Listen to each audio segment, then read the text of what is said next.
And now we're on Memtesa with Beis. Rav Ashi is going to bring us an explicit brisa that tells us that there's a machlokas between Rabbi Akiva and Rabbi Yishmael in Mazik, whether with the Nizak Shaminon, which is the sheet of Rabbi Yishmael, or with the Mazik Shaminon. Because the brisa tells us, Meitav Sadeh, Meitav Karma Yishalem, and now we start with Rabbi Yishmael, Meitav Sadeh Shel Nizak, Meitav Karma Shel Nizak. I'm not sure why the Torah had to indicate both Sadeu and Kerem. Okay, that's a different issue. But in any event, Rabbi Yishmael is Mekil on the Mazik, and he can pawn off his Ziburis to the Nizak. Rabbi Akiva Omer, no. Meitav Sadeu Kipshuto Shel Mikra Shel Mazik. Meitav Karma Shel Mazik. So we see explicitly that Rabbi Akiva and Rabbi Yishmael are arguing as to whether or not the Meitav here is the Meitav Karkol Shel Nizak, which is the Kula of Rabbi Yishmael, or the Meitav Karkos of the Mazik L'Chumra, and that's the Shita Rabbi Akiva. So he has here in the footnote a maskana. Let's take a pause and just summarize the final conclusion of all this Gemara that we learned. There's a double machlokas between Rabbi Yishmael and Rabbi Akiva. Number one, they argue what is meitav in the case of a mazik. Rabbi Yishmael holds karkol shel nizak. Rabbi Yishmael says karkol shel mazik. And then they're arguing about a shor shel hejot shenogach shor shel hegdesh. According to Rabbi Yishmael, you're potter because of the pasuk re'eu. And Rabbi Akiva interprets the pasuk re'eu in the opposite way, like Rabbi Shimon ben Manasseh, that hegdesh could be gover from Idis and even Nezek Shalim on the first way. Now the Gemara goes back to a kasha that was raised at the beginning of this Sugyan Daf Mem Chesam and Beis. Why does the Mishnah say that the Nizak collects from the Idis because of Tikkun Olam? It's state in Pasuk. Pasuk says Meita. Ravina Omar. Now, we had Rabbi Akiva, we had Abaye back on Daf Mem Chesam and Beis who said that Mishnah reflects the sheet of Rabbi Shmuel, that on a deraisa level, we're going to let the Mazik get away with murder, and he's going to only have to pay the Idis of the Nizak, which might be his Ziburis. So the Rabbana made a takana, a tikkun olam, that no, we're going to be, in this case, we're going to be shaman. We're going to force the mazik to pay up the idis of the mazik. So that was Abai. Ravina goes with a different approach. You don't have to introduce Rabbi Shmuel's shita that on a deraisa level, meitav refers to the nizak. Okay, now we get into a shas machlokes between Rabbi Shimon and the Chachamim as to whether darshinam b'taima to kro or not. And this is sugya at the end of Bab Metzia on Daf Kuf Tes Vav. The Torah says in Kitetze, below sachbol beged almana, you're not allowed to take a mashkom for an almana, because if he takes, let's say, a ksus laila as a mashkon, then it's going to look a little bit suspicious that he goes out with the clothing of the almana, like, what's going on over here? Is he having a relationship with her? And the Torah says, therefore, according to Rabbi Shimon, that an almana ashira shein tzorich lahachzir los hamashka b'layla mutar lekachas mimena mashka. So the Rabbi Shimon, based on darshin and taimid dekra, is going to severely limit this lav, a losachbol beged almana, that prohibits the malva from taking a mashkan from an almana, and it's only going to apply to an aniyah, a poor woman, where she has to give up her clothing, and that looks very suspicious when he comes out, at night with her clothing and brings it back the next morning. So Rabbi Shimon therefore says, Darshin time of the Kra, that if she's an Ashira, then there's no din of lo sachbol beged almana. He can hold on to the mashkin throughout the night, and he won't be returning it the next morning. How does that apply here in the case of Nezikin? Rabbi Shimon the Dorish time of the Kramatam Ka Omar. Rabbi Shimon is telling us what's the reason for the din of Meitav established by the Torah. Matam shani zok sham lamiyidis b'nei tikkun olam. So what is the phrase tikkun olam? We misunderstood because the simple pshat in tikkun olam is Rabbanan made a takana. No, that's not what tikkun olam means. Tikkun olam means lito elis b'nei adam. And now Rabbi Shimon is being doresh time of the kra. And the reason why the Torah is being machmir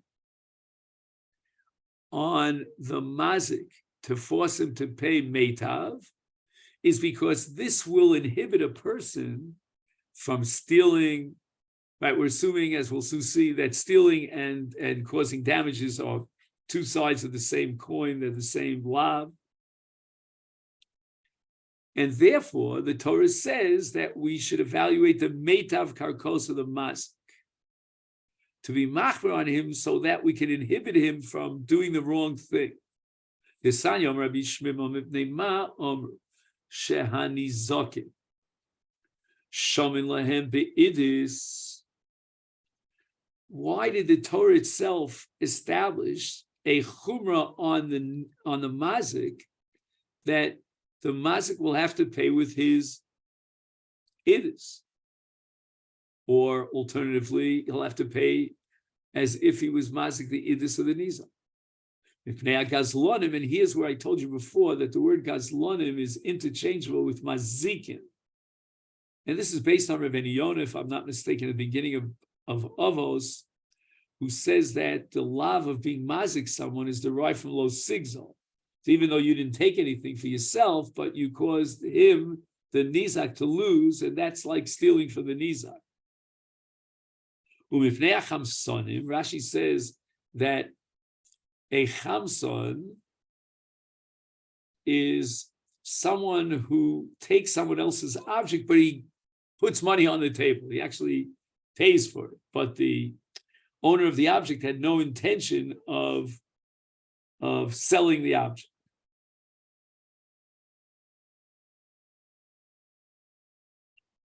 And Rabbi Shimon says that in the cases of Nezikin, we're going to be machmir as the Torah is going to be machmir and require the payment of idis. This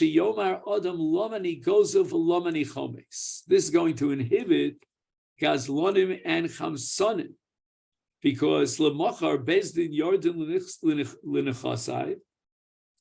He realizes that by stealing or taking something which he doesn't have rights to take, even though he paid the money for it, bezdin is going to now collect from his sada nashali. I have a great sada. And they're going to confiscate it because I was a gazlan or a chamsa.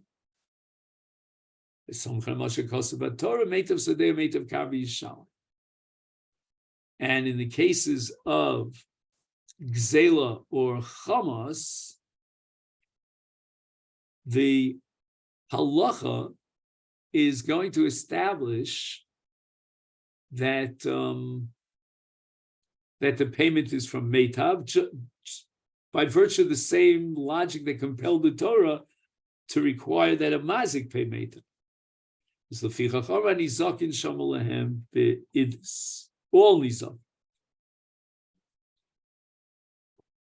whether it's a mazik of shar or a mazik of gzela or chamos. Okay. Now, the Gemara is going to take this concept of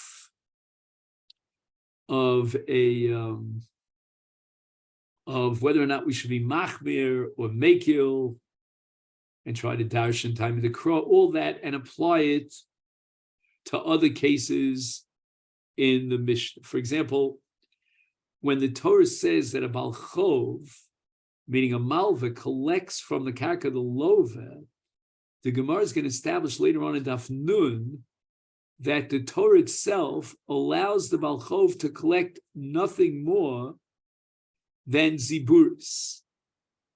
So the malva is only empowered to collect ziburis of the lova.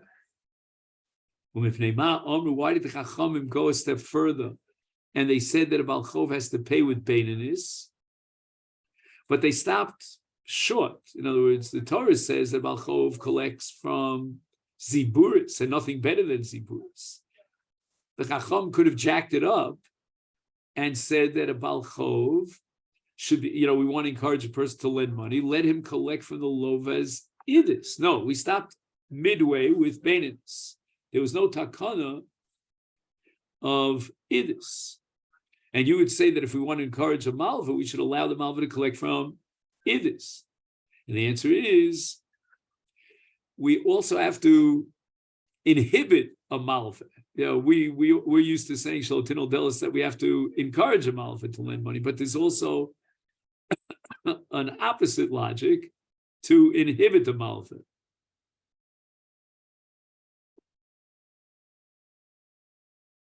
And why is that? Why do we want to inhibit a malva? A person sees that his friend has a beautiful son, Yomar, and he says to himself, why don't I just extend him a loan? I'm going to convince him that he needs, liquid assets.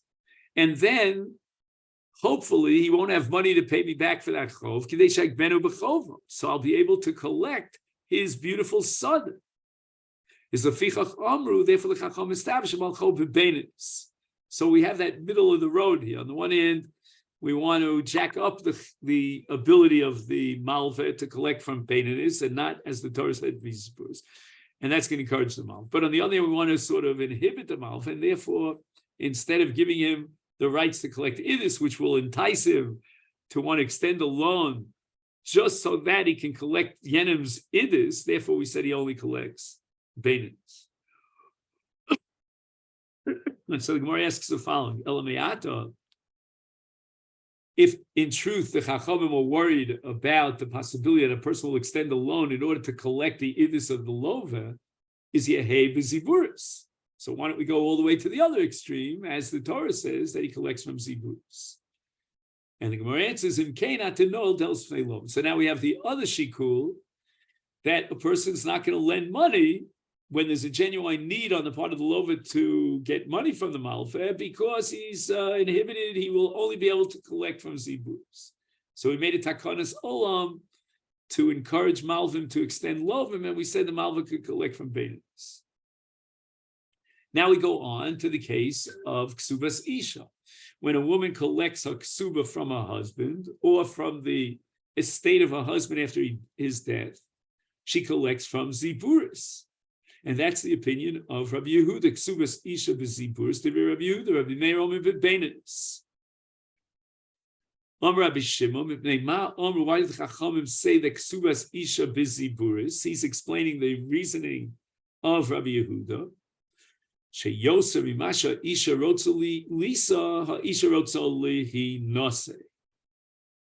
In other words, you don't have to be worried about women being inhibited vis-a-vis marriage because they'll only be able to collect ksubim from ziburis. A woman wants to get married. Davar acher. Another explanation as to why the isha, a married woman, will collect ksubim from ziburis and nothing better, is because isha yotzeis l'rtzona v'shalo l'rtzona v'isha nemotzia el l'rtzona. A woman will be divorced with a get, whether she wants the divorce or she objects to the divorce. A man will only divorce his wife when he decides that he wants to divorce his wife. You cannot compel a man to divorce his wife. What is the logic here in which we're trying to justify why the ksubas isha is only from Beinanis, based on the fact that she can be divorced against his will, whereas he will only divorce when he wills it? And the Gemara answers that this price is not coming to give in the V'od, right, in the Davar Acher, I'm sorry, another reasoning to justify why a ksuba is collected only from ziburis, but rather the price is now on a different path. It's addressing a different issue. And that is, why is it that a woman doesn't give a ksuba to her husband? Why is it a one-way street? A Baal gives a ksuba to his wife and he pays up the ksuba. We don't find any source for a woman to pay up a ksuba to her husband. And if you give me the straightforward answer, the simple answer,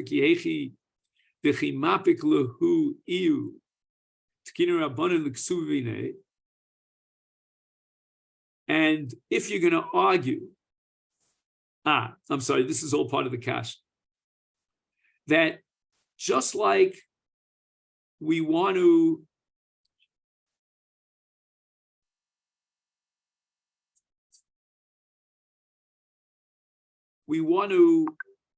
force the Baal to pay a ksuba when he initiates the divorce, then likewise, in a parallel sense, kinafka iu, when she initiates the divorce,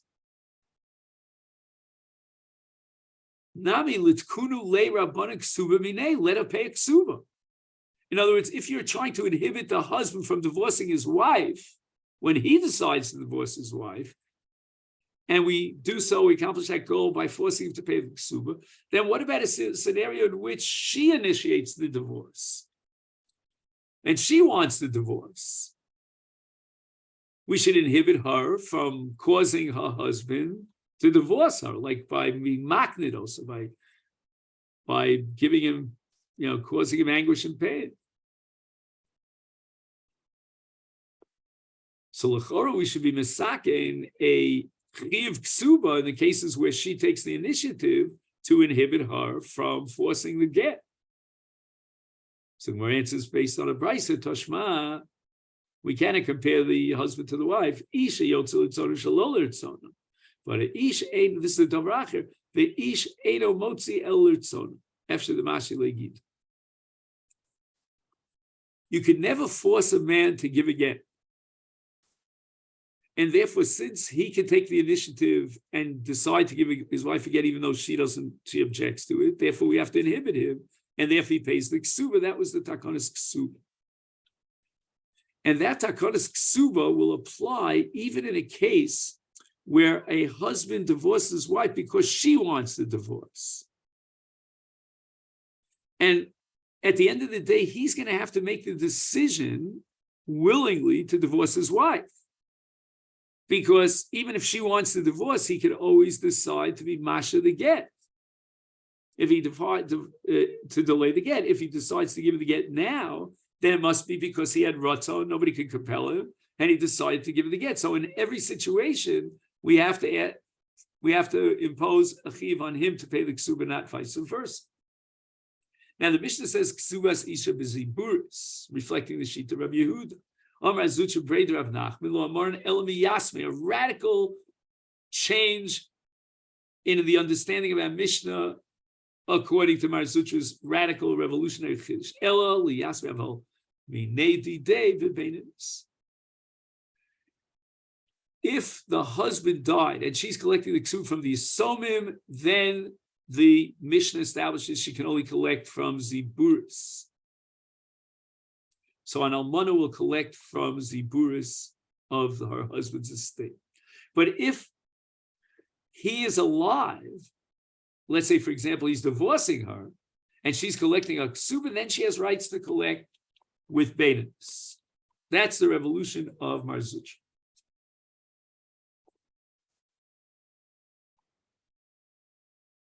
So the Gemara says, wait a minute. The Mishnah establishes that Ksubas Isha is only from Ziburis. Mar Zutra is saying because she's collecting from the Yisomim. I don't need the Mishnah to tell me that Ksubas Isha is from Ziburis if she's collecting from the Yisomim. Miyasme my ira Ksubas Isha. Why do you focus and single out Ksubas Isha? It's a universal halacha filu called milinami. Any chov that you're collecting from the Yisomim is only collectible from Ziburis. Dasnan. Ein nifraim minichse Yisomim ela min haziburis. And this is a Mishnah that we learned here in Gittin, back on Daf Mem Ches. Ela lav mineh. it must be that she's collecting the ksuba from the husband himself. If she's collecting from the Yisomim, then that's not a din in ksuba. That's a general din of collecting from Yisomim. Li'olam yasmi. The Gemara says no. The Mishnah is talking about collecting from the Yisomim, and that's why, according to Masechet, the collection is only b'ziburos.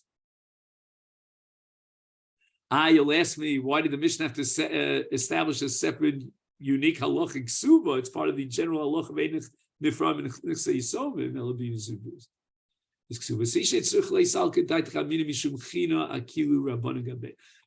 Maybe we would want to make it more attractive for a woman to get married, right? And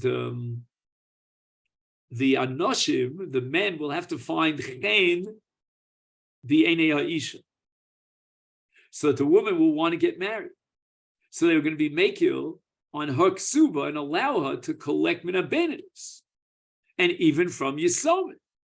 So even though the universal rules aim from element azibros b'Yisomim, but here in this case, a ksuba, in order to make it more attractive for a woman to get married, and we're going to allow her to collect from benedes of the Yisomim. That was the Havana. Now the Gemara is going to reject Mar Zutra from a brayso. Omarov Toshma Rabbi Meir Omer Ksubas Isha b'Benedes. We saw already earlier that according to Rabbi Meir, a woman collects a ksuba from benedes. Miman, who is she collecting from? So it's impossible because we have a Mishnah, Ein Nefraim, etc. Let's say Rabbi Meir, and Rabbi Meir says that when she's collecting from the live husband, she collects from benedes, that the Chachamim disagree. They hold that even if she's collecting from the Baal, she collects a ksuba from ziburis. That's against Mar Zutra, because Mar Zutra says that when she collects from the Baal, she collects from benedes. Lo, the Gemara rejects it. This brayso does not serve as a disproof for the shita of Mar Zutra. Liolam miyasmin. The brayso is talking about collecting the ksuba from the Yisomim. The shiny ksubas isha mishum china. Now we go back to our old svara that we want to make it more attractive for a woman to get married, and therefore, even if she'll collect the ksuba from the Yisomim, Rabbi Meir is going to allow her to collect from benedes. Just 1 second. Let me just make sure I got that right.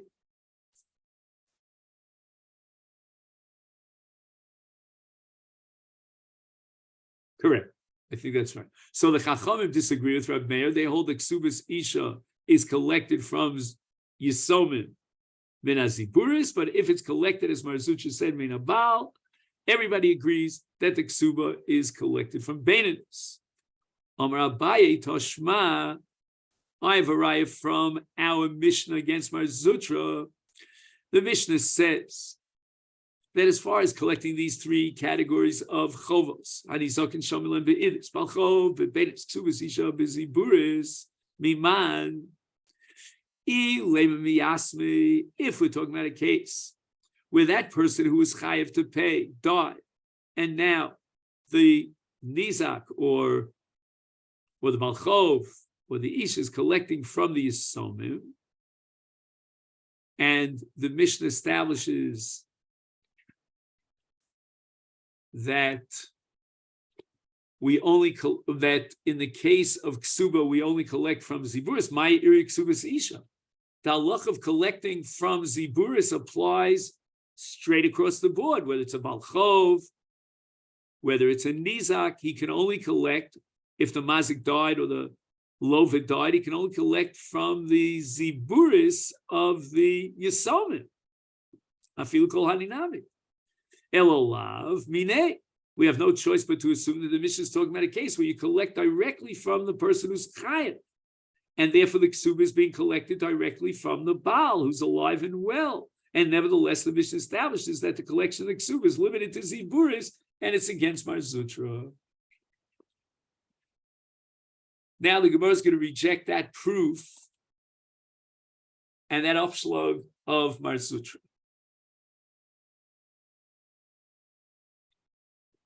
And as we say in sports, now we go into overtime.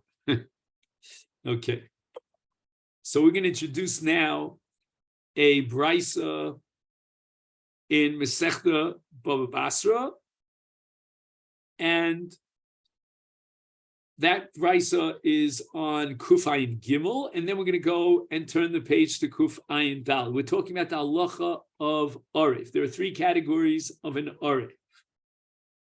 Now we have to understand one thing, that the hischayvus, the shibud of an Arif, is pilei plan.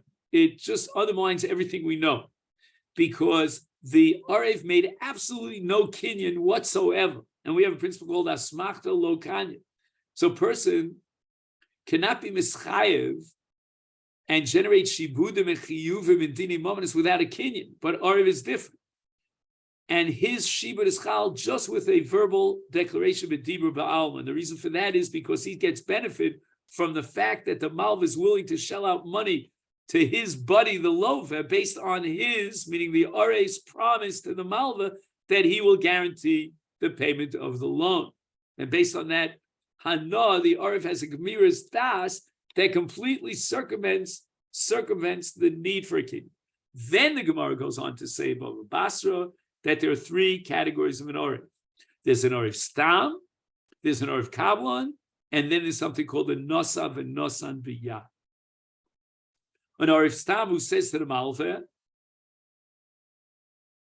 give a halva to so-and-so, I'll pay you back. He means to say that if the lova defaults on the loan, I'll pay you back. An Arif Kablan is someone who says to the Malva, Tain li, give the money to me, I'll give it over to the lova, and therefore the chiyuv is now directly from the Malva, from the Arif to the Malva.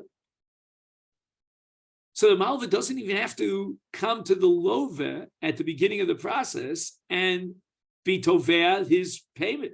He could go straight to the Arif and circumvent the lova. But that's only a din in kedima.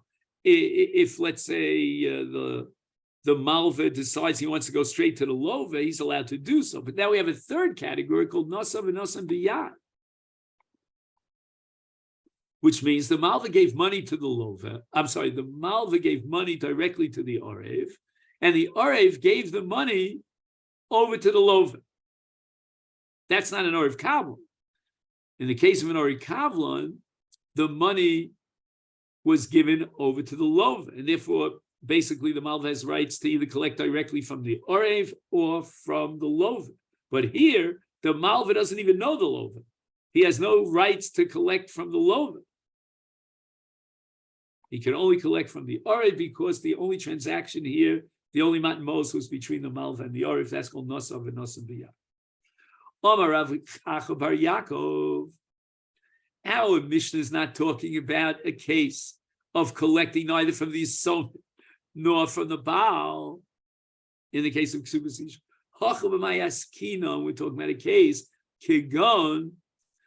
Now, a father wants to marry off his son, and in the context of marriage, there's a ksuba. So the father takes upon himself the chiyuv of paying up the ksuba. That's a arev lenizke bino lebalchov bino uleksubas kalos. So, for example, the father takes upon himself arvus. He's going to be an arev to pay up the nizikin of his bino, or to pay up a chov in event that his son borrowed money, or to pay up the ksuba of his daughter-in-law if his son divorces her or dies. So these are the cases being addressed by our Mishnah according to Rav Acha bar Yaakov. Now the one who was chayav died, and his Yisomim have no money to pay up the chov of their father. So we go now to collect the chov from the Arev. Haiki dine v'haiki dine. The Mishnah wants to establish a chidush that in the case of an Arev, he basically slips into the shoes of the Mischayev, and his obligation to pay is equal to that of the Mischayev. So, for example, if the Arev is paying for Niskei B'no, he's got to pay from Meitav, just like the Mazik would pay. His son would have to pay for it. If he's paying up his son's Chov, he has to pay up from Beinanis, just like the Lov has to pay from Beinanis. If he's paying for the Ksuba of his son, he doesn't pay Beinanis, but rather he pays Ziburis. Now, if his son, the Baal, was alive, according to Mar Zutra, the collection of the Ksuba from the Baal, directly from the Baal, is from Beinanis. But as far as the Arev is concerned, he will only pay Ziburis. His status is equal to that of Yisomim. Again, this is all in the framework of Mar Zutra. So now we have to rack our brains and try to come up with some logical distinction between Ksuba on the one hand and Nezikin and Baal Chov on the other hand. Nezikin and Baal Chov to Mechayim Gavu. When they're collecting from the Nizak. I'm sorry. When the Nizak is collecting, that's better. Or when the Baal Chov, meaning the Mazik, is collecting. Right? Did I say Mazik? I meant to say Malva. When the Malva is collecting, then the Mischayev is alive. The Lova is alive and well. The Mazik is alive and well. The Mazik would pay, in the case of the Zika from it, this is the case of Halva, the Lova would pay from Beinanis. Is a Unami, therefore, the Arev stepping into his shoes pays from Ivis or Beinanis. Ki magbe, ki michayim magbe. But Ksubas Ish, in the case where the Baal died, Diliachar Misa Gavye. When is she collecting a Ksuba after her husband died? Again, we're going to have a whole discussion in the Meiri, but what if he divorced her? But now we're talking about a case where he died. Liachar Misa Biman Gavya. When the Baal is dead, who is being collected? Who's paying up the Ksuba? From whom is she collecting a Ksuba if the Baal is died? And the answer is Miyasmin. And they're being Porea the Ksuba from the estate that they inherited from their father. And now they don't have nechasim to pay. The Arev has to pay. Then Iunamiki Magve Kil Achar Misa Magve. He has the same status as the Yisomim because he's paying the Ksuba on behalf of the Yisomim because the father, the Baal, is dead. And from the Yisomim, we have a takana, we only collect from Ziburis, and therefore the Arev who slips into the shoes of the Yisomim, he likewise is going to be let off the hook with paying from Ziburis. And now the Gemara raises the following kasha on Rav Acha bar Yaakov. Is it possible to say that the Mishnah is talking about a case of an Arev, typically, even if you're going to be motzi the din of Mar Sutra, we cannot interpret it as referring to an Arev, because the Arev diksuba lo mishtabit. Okay, this is a sugya we didn't get up to yet, but the Gemara is going to prove later on that there's no such thing as a chayvus of an Arev to pay the ksuba. It's too much of an iffy kind of situation. So you cannot collect from the Arev at all. So how could a woman collect her ksuba from the Arev?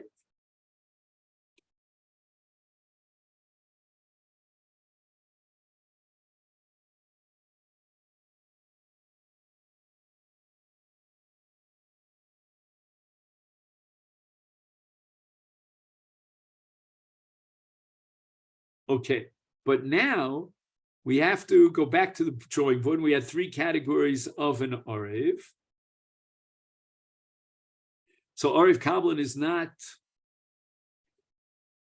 the same as a Stam Arev. And the Gemara answers now that our Mishnah is talking about an Arev Kablan. So when the father marries off his son, he became an Arev Kablan for the Ksubas Bino. And that's a powerful ischayvus, more than an Arev Stam, because the the Baal Chov is going to collect directly, meaning the Malva is going to, in the case of an Orav Kabbalah, directly from the Oret. He doesn't even have to go to the Lova. He can collect directly from the Oret. So it's such a powerful Eschayvus applies even in the case of Ksuba. Again, we don't know why the general case of an Orev Stam does not apply to a Ksuba, but whatever it is, Orev Kabbalah is not a Stam Orev. And the Orev Kabbalah says, Tein l'lova v'aniya tein l'cha. Now, in the case of a Chov of a Ksuba, there's no money that's going from the Isha to the Baal. All we have here is a hischayvus of the Baal. So we need a metzius in which the Orev could say to the Isha,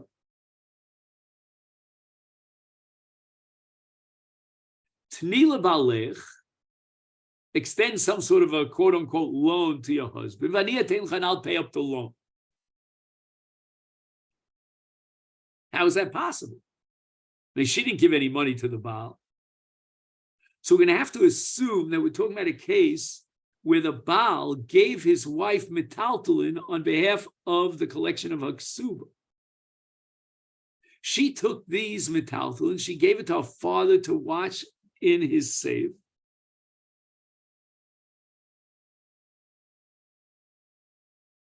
The Aviv Amar Lot Nila Balech Es HaMetaltalin Ani Etein Loch Es HaKsuba.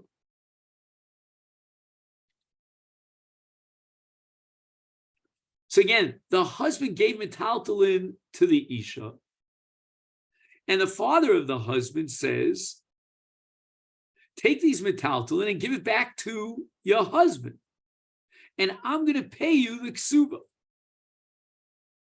So the metaltalin that represent the gvias haksuba are now in the hands of the Baal, but the father is taking upon himself as if he received that metaltal, that payment, to pay on the ksuba. And in the Gemara in Baba Basra, we have a machlokes hamoraim regarding an Orev Stam or an Orev Kablan in the case of a ksuba, whether there are mishtabed even if there's no nechasim to the one who's chayav. According to one opinion, the Orev is mishabed himself only if the mechuyev has nechasim at the time of the chayvus of the Orev. Because then we could say that the Orev had smichas das, that perhaps he won't have to pay. So he has gemiras das. But if the mechuyev has no nechasim, then the Orev is not going to be mishabed himself. That's one opinion. The other opinion says that an Orev took upon himself an independent shibud, even if the chayav doesn't have any nechasim. So Gemara says, "Hanich leman diyomer kavlon, afal pi delesle nichse lelove mishtabe shap." Even if the lova has no nechasim at the time of the alva, there is a shibud of the Orev to pay up the chov, independent of whether the lova has nechasim. Now we understand the answer of Rav Acha bar Yaakov that in our case, the son borrowed money and he has no nechasim. If he had nechasim, the malva would not be tovea the father who's the Orev. He would go directly and be tovea the ben who has nechasim. Because we never collect from the Orev if they're nechasim in the hands of the lover. So now we understand the answer of Rav Acha bar Yaakov. In our case, the ben has no nechasim. Then an Orev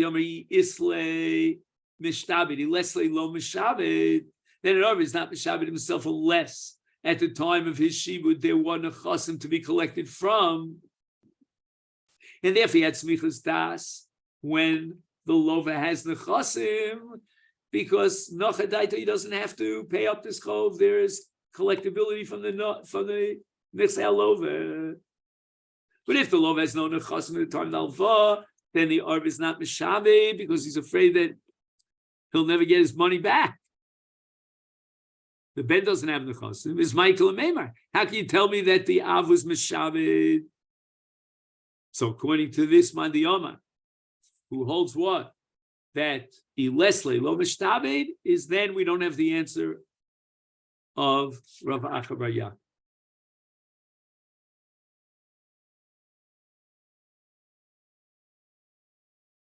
The Gemara says, we could say that we're talking about a scenario where the Ben had Nechasim at the time of the Alva, and therefore the Shibud of the father to become an Orev for the Halva of the Lova or the Nezek of the Lova, etc., is valid. Vishtadif. But after the Halva, the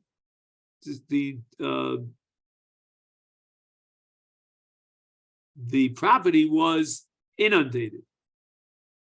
And now it's worth nothing, and therefore we collect from the owner. When a father accepts upon himself to be an Orev for his son, he's willing to be Mishabed himself in all scenarios, in all situations, even if the Ben does not have Nechos. Okay, then this is where we're going to stop for today with Itmar on the bottom of Daf Mem Tes Amid Beis. So I want to thank you for bearing with me. This was an hour and a quarter, but that's the best I can do. Let's try to understand the sugi. Wishing you a great day.